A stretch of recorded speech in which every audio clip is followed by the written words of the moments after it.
It's been a great year for some in South Devon. The sun came out and so did the tourists. But you don't have to go far to find the flip side of the English Riviera. Rough sleeping here is on the rise. Tonight, we've the story of one man and a controversial plan to deliver his own brand of help for the homeless.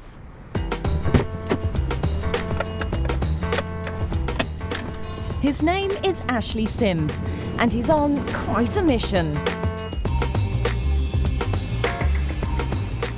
We're taking them off the street into temporary accommodation. We're finding them permanent accommodation and sending them on the ways. That's it. It's not rocket science. Ashley's a local businessman. He caused quite a stink earlier this year when he outed beggars who he said were faking homelessness. The problem is that the fake ones are ruining it for the genuine ones, because they're actually being pushed out of town. They're being bullied. It's almost like a turf war. But in any war, there are opportunities. To get people off the street, councils will pay a premium rate to landlords and guest houses. So Ashley's seen a business opening. He's set up a B&B for those he sees as genuine rough sleepers, and today he's picking one up from a local charity. Last night I saw another genuine homeless out. He wasn't begging, he was just in Debenham's doorway.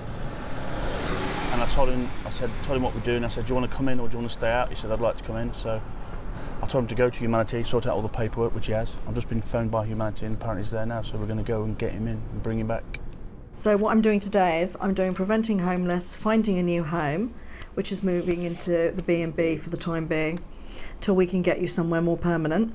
So do you need any fresh clothes or bedding? Yeah. Need clothes, okay. So do you need grew up in foster care. Advice? Okay. I had my son at 15, went into mother and baby unit, got housed, went into a flat, broke up, left the flat, been homeless since. Okay. Hi. It's a short drive across town back to the B&B, a chance for Ashley to run through the house rules. I can tell you're a decent lad, Joseph, so you know how to respect a place, you're not stupid. I don't want any people coming in selling stuff, shall we say, in there. Yeah. I'm sure you know what I'm talking about. Yeah, I know what you mean. And apart from that, you'll love it, it's peaceful. First thing you'll do tonight is probably get a good night's sleep, mate. Yeah. Do you need any food, Joseph? Because I'm a bit worried you've not been eating for a while. I'm all right for a minute, thank you. All right, pal. By law, I shouldn't have left the tenancy. I should have stayed there until the end of the tenancy. But it wasn't fair on my little boy. We were arguing, it was just not fair. So I thought I was doing the right thing, got up, left, went down to the council, and they said that I'm intentionally homeless. So they won't house me. Ashley's leased this old hotel. This is where you can have your breakfast in the mornings. If you want breakfast, it's up to you. Cereal's there, porridge there, milk's here, and what I'll do is I'll get you a fridge where if you want some stuff for you, keep your own food. It's all safe, no one's going to rob your stuff. The first thing they do when they come in, weirdly, is sleep. Like one girl did 18 hours, the other two did like 15 hours.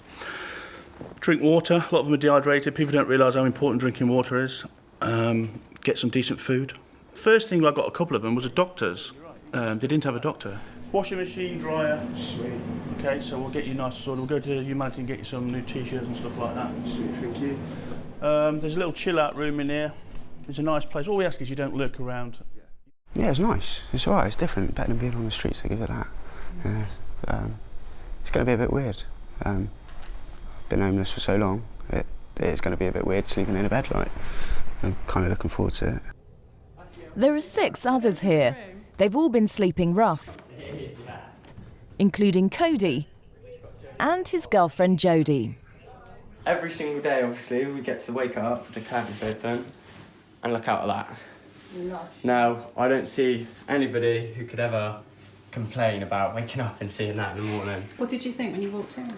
To be honest, I was dreading it because we've already lived in shared accommodation and my experiences are no-do sort of people, like no-do, the size of the rooms, but this is completely different. The way even when our food was getting stolen, he got us our own freezer to put in our room.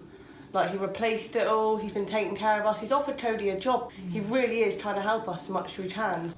They've been kipping on sofas, in garages and at budget hostels. Two dealers that were living there, one at the very top, one at the very bottom, who constantly tried to sell me drugs. We had domestic abuse. What were we listening to that night? I had to listen to people up in the building screaming for our help. Did you get anything like that here? Nothing whatsoever. No. Nothing whatsoever. They No all, way. They all seem to be really No one's lovely even people like I that, haven't are met, and that's what I think the difference is. The council here says it wants to do more to help people like Cody and Jody, but it has its own radical plan. It's called Housing First. It's backed by many homeless charities. It's all about removing hurdles to housing. Traditionally, there's something in the jargon called eligibility, where you might have to show that you're really ready to receive treatment, because people don't want to waste resources. So if you're a drug addict or an alcoholic, you've got to show that you're ready to give up completely and make a change round in your life, and lots of people can do that and then fall away. Housing First turns it on its head and said, even if you are already a drug user with mental health issues or an alcoholic, we will find you some accommodation, and once you're in accommodation, find you some support and then change your life. Back at the BandB, Ashley's own version of Housing First has given his guests a lucky break. But it seems to have left him snookered. The council haven't paid you for No, taking people. not one penny. So you're not building a business, No. you're not making any money out of this. No. So why are you doing it? Well, if they don't pay the money, I'm going to pull the pin on the business and end it.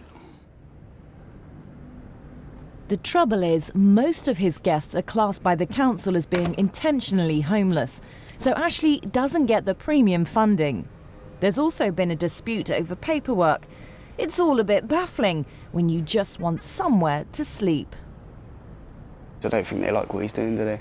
So they're trying to find different ways to close him down and do whatever else, like. But then the council moan that there's too many homeless, or I don't know, it's ridiculous. 6 weeks after it opened, Ashley's pop-up B&B closed for good. He found Cody and Jody in nearby bedsit.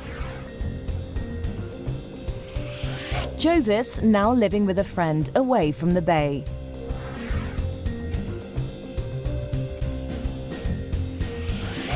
Ashley's moved on too, into the eco-energy business. And the council hopes to have its Housing First team in place early next year.